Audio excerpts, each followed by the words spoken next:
Hello students. आपको पता है हम बात कर रहे थे इलेक्ट्रिसिटी से रिलेटेड क्वेश्चन आंसर की, और हमने इसमें इम्पोर्टेंट टास्क भी लिए हैं और इम्पोर्टेंट क्वेश्चन भी लिए हैं। न्यूमेरिकल पोर्शन भी हमने अटेम्प्ट किया। आज हम एनसीईआरटी के जो अनसॉल्व्ड क्वेश्चन होते हैं उनके आंसर यहाँ पर बताएंगे कि कैसे इनको एक्सप्लेन करना है, कैसे इनको राइट डाउन करना है अपने पेपर में। अगर आपको डिटेल में इनको पढ़ना है तो ये पीडीएफ आपको भेज दी जाएगी ग्रुप में, और अगर आपको समझना है इन्हें तो आप समझ लेना। इस वीडियो से देखते हैं क्या है। What determine the rate at which energy is delivered by A current. यहाँ पर ये पूछता है कि ऐसी कौन सी क्वांटिटी है जिसके बेस पे हम कह सकते हैं कितनी एनर्जी का यूज हुआ किसी भी करंट के द्वारा। तो यहाँ पर हम कहेंगे कि उसे इलेक्ट्रिकल पावर कहते हैं। बिल्कुल आसान क्वेश्चन था और आंसर भी उतना ही आसान। हमें पता है जिस रेट पे एनर्जी यूज हो रही है, कंज्यूम हो रही है, उसे हम पावर से डिनोट करते हैं। उसका फॉर्मूला हमारे पास V इंटू आई आता है, और अलग अलग फॉर्मूले हो सकते हैं depending upon rearrangement of V and I। कई फॉर्मूले यहाँ पर होते हैं, आगे क्वेश्चन भी होगा इससे रिलेटेड। तो आगे है दूसरा question. An electric motor take 5 ampere from 220 volt line, determine the power of motor and energy consumed in 2 hours। ये कहता है कि आपके पास एक मोटर है और वो 5 एम्पियर करंट का जो है यूज कर रही है, और जो वोल्टेज यूज हो रही है वो 220 वोल्ट है, और टाइम जो यहाँ पर है 2 आवर्स है। हमें बताना है पावर कितनी होगी। बिल्कुल सिंपल आंसर है। वोल्टेज हमारे पास है, आई हमारे पास है, सिंपली पावर बतानी है। पी होता है वी इंटू आई। अभी हमने ये फॉर्मूला बताया था, तो दोनों को मल्टीप्लाई कर दीजिए। उसके बाद हमें 2 आवर्स में एनर्जी बतानी है कितनी कंज्यूम होगी।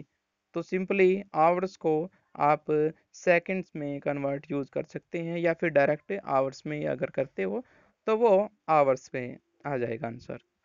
बाकी सेकंड्स में कन्वर्ट करना ज़्यादा आसान रहता है, और ये यूनिट वाइज भी सही मेथड है।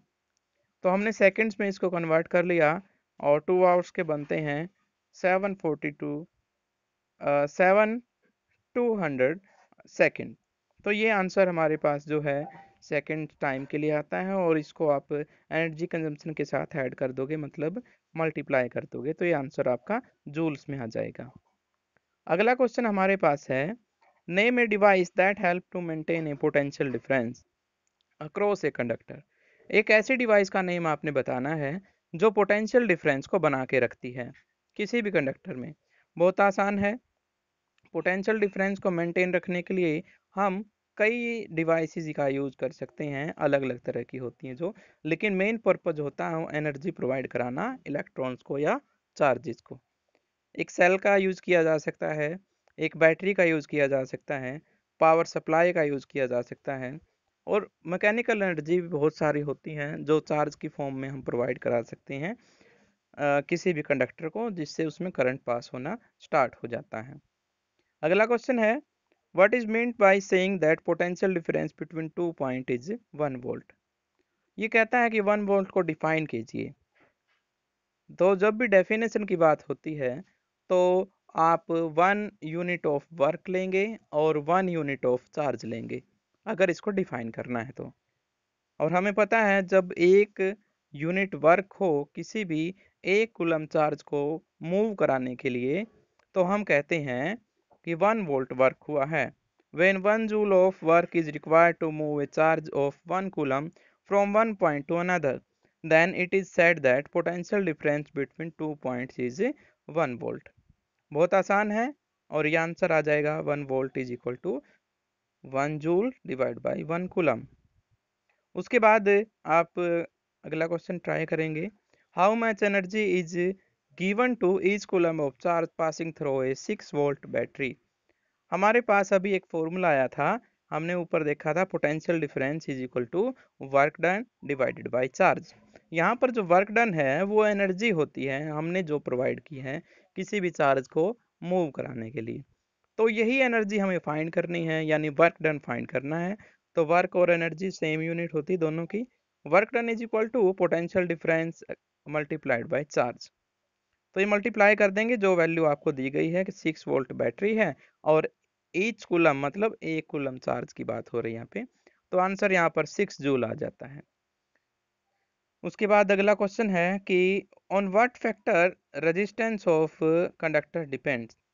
ऐसे कौन से फैक्टर है जिनके ऊपर रेजिस्टेंस डिपेंड करता है। हमें इन चीज़ों का पता है, लेंथ ऑफ कंडक्टर के ऊपर डिपेंड करता है, क्रॉस सेक्शन एरिया के ऊपर डिपेंड करता है इनवर्सली, और लेंथ के ऊपर डायरेक्टली। मटेरियल किस चीज़ का बना हुआ है, वो एलोय है या फिर प्योर मेटल है, किस तरह का है, उसके ऊपर भी ये डिपेंड करता है। उसके बाद टेम्परेचर एंड प्रेशर के ऊपर भी ये डिपेंड करता है। क्यों? क्योंकि टेम्परेचर ही वो फैक्टर है जो क्रिएट करता है इनहेरेंट प्रॉपर्टीज को। जो एटॉमिक स्ट्रक्चर है वही यहाँ पर जो है मेन हमारे पास रीजन था जिसके बेस पे हम कह सकते हैं कोई भी इंस्ट्रूमेंट रेजिस्टेंस क्यों शो करता है। टेम्परेचर की वजह से उसका जो एटॉमिक स्ट्रक्चर है वो बिगड़ता है और उसमें मूवमेंट आनी स्टार्ट हो जाती है, वो फील्ड मूव करता है उनके साथ फिर, और मूविंग चार्ज को फिर वो फील्ड क्या करता है, डेविएट करता है, उसकी एनर्जी को कम या ज़्यादा करता है। उसी को हम रेजिस्टेंस की फॉर्म में देखते हैं, उसी को हम हीटिंग इफेक्ट की फॉर्म में देखते हैं। क्वेश्चन नंबर अपने पास अगला है, will current flow more easily through a thick wire और थिन वायर। आपको दो वायर दिए गए हैं सेम मटेरियल के, उनको सेम सोर्स के साथ जोड़ा जाता है, लेकिन प्रॉब्लम ये है कि इन दोनों को आपने अलग अलग डायमेंशन का जूम करना है और बताना है ऑब्जर्वेशन के बेस पे कि किस में से करंट इजीली पास हो जाता है। तो हम उन फैक्टर का यूज करेंगे जो अभी अभी हम पढ़ के आए थे, लेंथ और एरिया।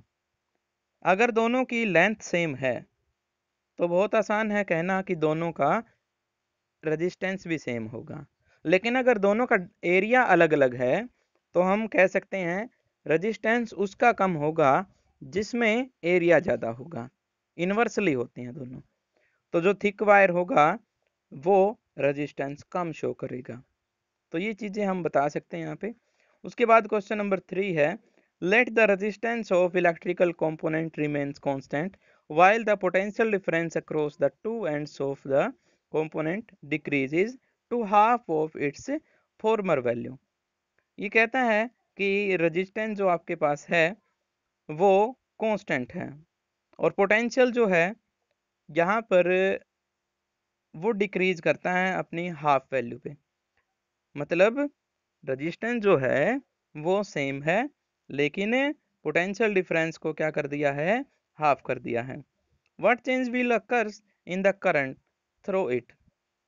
अब क्योंकि रेजिस्टेंस सेम है और पोटेंशियल को हमने क्या कर दिया, आधा कर दिया है, तो ओम्स लॉ कहता है तो V और I दोनों एक दूसरे के साथ रिलेटेड होते हैं। अगर V हमने कम कर दिया है तो I की वैल्यू भी कम हो जाएगी। बिल्कुल डायरेक्टली होते हैं, तो जितना हमने पोटेंशियल कम किया है उतना ही आई भी कम हो जाएगा। अब वोल्टेज को हमने आधा किया है तो करंट भी क्या हो जाएगा, आधा हो जाएगा। अब ये क्वेश्चन नंबर 4 है, ये ऑब्जर्वेशन बेस आपको टेबल पे देख करके बताना होता है, अदरवाइज आप डायरेक्ट भी बता सकते हो। ये कहता है कि why are the coils of electric toaster and electric irons made of an alloy rather than a pure metal. ये कहता है कि जो एलोय होती हैं वो एलोय से बनाई जाती है, जो कोयल होती है इलेक्ट्रिक टोस्टर की या फिर आयरन की, as compare to pure metal. यानी प्योर मेटल नहीं यूज की जाती इनमें, हम कोयल्स में एलोय यूज करते हैं। तो इसका सीधा सा आंसर ये होता है, एलोय में रजिस्टिविटी हाई होती है, और रजिस्टिविटी हाई होने का मतलब है यहाँ पर जो रेजिस्टेंस जो होगा वो ज़्यादा होगा, और हीटिंग इफेक्ट के लिए हमें रेजिस्टेंस की वैल्यू ज़्यादा चाहिए होती है। H is equal to I square R T, यानी हीटिंग डायरेक्टली डिपेंड करती है आर के ऊपर। तो यहाँ पर हम बता सकते हैं जितना ज़्यादा रेजिस्टेंस होगा उतनी ज़्यादा हीटिंग इफेक्ट होगा, इसीलिए यहाँ पर हम एलोइज का यूज़ करते हैं क्योंकि इनकी रेजिस्टिविटी ज़्यादा होती है।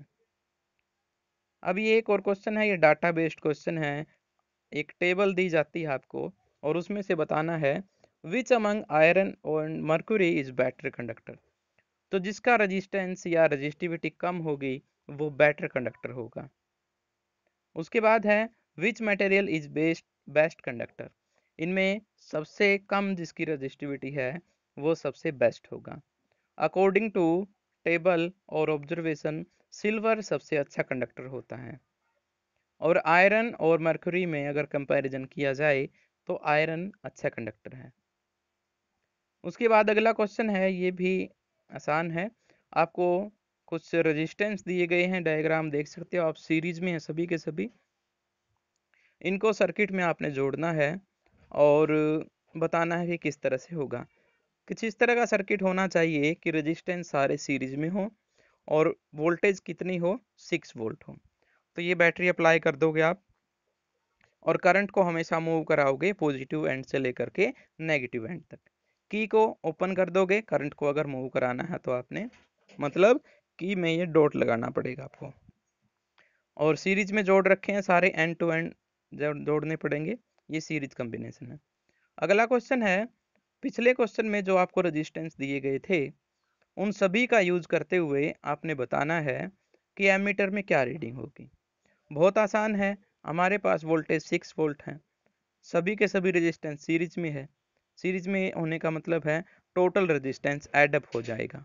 तो 25 ओम्स बनता है टोटल रेजिस्टेंस। 6 वोल्ट हमारे पास बैटरी है, तो आई की वैल्यू हम बता सकते हैं यहाँ से V डिवाइड बाई आर करके। V यानी 6 डिवाइड बाई आर यानी 25। यहाँ से जो वैल्यू आएगी वो 0.25 एम्पियर आ जाएगी। ये करंट की वैल्यू है। उसके बाद अगर आपको कहें कोई भी, या फिर एग्जाम में कुछ इस तरह से आ जाए कि अलग अलग रेजिस्टेंस में से कितना यूज हो रही है, हम कह सकते हैं कि वोल्टेज, टोटल वोल्टेज 6 वोल्ट थी, कितने वोल्टेज यहाँ पर यूज हो रही है वो हमें फाइंड करने हो तो बता सकते हैं। हम पहले भी इस तरह के न्यूमेरिकल कर चुके हैं और ये दोबारा करा रहे हैं हम, कोई दिक्कत नहीं है। तो जिस रेजिस्टेंस की बात हो रही है उस रेजिस्टेंस के साथ करंट को मल्टीप्लाई कर दीजिए, आपको पता चल जाएगा कि उसने कितना वोल्टेज यूज किया है। तीनों के लिए जब आप अलग अलग निकालोगे वोल्टेज, तो तीनों को जब ऐड करोगे तो टोटल वोल्टेज 6 वोल्ट आनी चाहिए। ये वेरिफिकेशन हो सकता है आपका आंसर, क्योंकि टोटल वोल्टेज उतनी ही होनी चाहिए जितनी हमने अप्लाई की है। अगर इससे कम ज़्यादा आ रही है तो आपके आंसर रॉन्ग है, चेक करने की ज़रूरत है। अगले क्वेश्चन है, जज the equivalent resistance when the following are connected in parallel. आपको दो ऑप्शन दिए गए यहाँ पे ए और बी से, इनमें कुछ वैल्यूज दी गई है, उनको आपने पैरेलल कॉम्बिनेशन में ऐड करना है। तो पैरेलल कॉम्बिनेशन का फॉर्मूला आपको पता है, 1/r is equal to 1/r1 plus 1/r2, और 3 रजिस्टर है तो 1/r3 और ऐड हो जाएगा। पहले 2 वाला करते हैं, यानी ऑप्शन नंबर ए।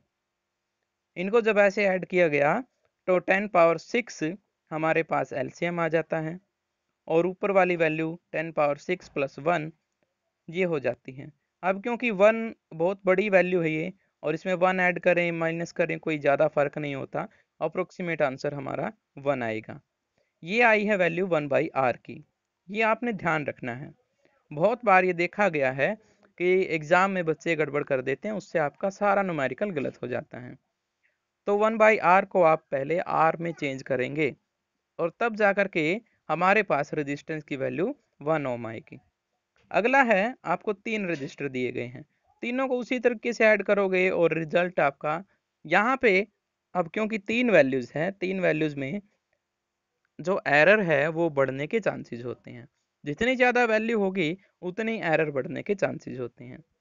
इसलिए यहाँ पर कैलकुलेट करके दिखाया गया है कि आंसर 0.999 ये इतना आया है। अगर 4 वैल्यूज होती तो ये इससे और कम हो जाता, मतलब तब हमें कैलकुलेशन करके दिखानी पड़ती। यहाँ पर 1 ओम के आसपास यहाँ भी यही आंसर आ जाता है, सेम पैटर्न रहेगा। इसके अलावा अगर और भी वैल्यूज आती हैं तो आप उनको ऐसे ही ऐड करेंगे। उसके बाद है एक question, an electric lamp of 100 ohm, a toaster of resistance 50 ohm and water filter of resistance 500 ohms are connected in parallel to a 220 volt source. What is the resistance of electric iron connected to the same source that take as much current as the three appliance take? ये कहता है कि 3 अलग अलग तरह के resistance या instrument हमने ऐड किए, इंस्ट्रूमेंट हमने सर्किट में, और उनको 220 वोल्ट सोर्स के साथ ऐड कर दिया। ठीक है, बहुत आसान है। पैरेलल कॉम्बिनेशन में ऐड किए हैं तो इनका रिजल्ट निकाल लोगे आप, टोटल रेजिस्टेंस कितना बनता है। ये आंसर आपका यहाँ पर आया है 31.25 ओम, जब इसको सोल्व करते हो पैरेलल कॉम्बिनेशन में। अब तक हमें ये तो सोल्व करना आ चुका है। उसके बाद इस रेजिस्टेंस का यूज करते हुए हम करंट निकाल लेंगे, कितना करंट यूज होता है। करंट निकाल लिया, करंट आया 7.04 एम्पियर। ठीक है, मतलब इतना करंट उस सर्किट में यूज हो रहा है, और इतना यूज हो रहा है ये